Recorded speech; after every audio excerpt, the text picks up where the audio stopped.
பலாப்பழத்தின் விதை காற்றில் பறந்து தரையில் விழுந்தது.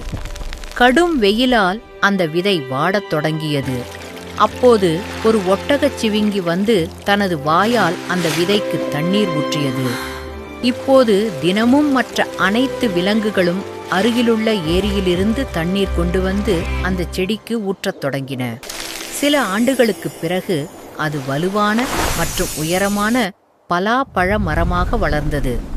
பின்னர் அந்த ஒட்டகச் சிவிங்கி மற்ற எல்லா விலங்குகளும் அதே மரத்தின் கீழ் தங்களுக்கான தங்குமிடத்தை அமைத்துக் கொண்டன. ஒரு நாள் ஒரு மனிதன் அந்த மரத்தை வெட்டி எடுத்துச் செல்கிறான். பாவம், விலங்குகளின் வீடு சிதைந்து போயிற்று. ஆனால் அடுத்த நாள் அதே வெட்டப்பட்ட மரத்திலிருந்து ஒரு புதிய பலாப்பழச் செடி முளைத்தது. ஆனால் ஒட்டகம் அழத் தொடங்கியது. "No one like and subscribe me" என்று.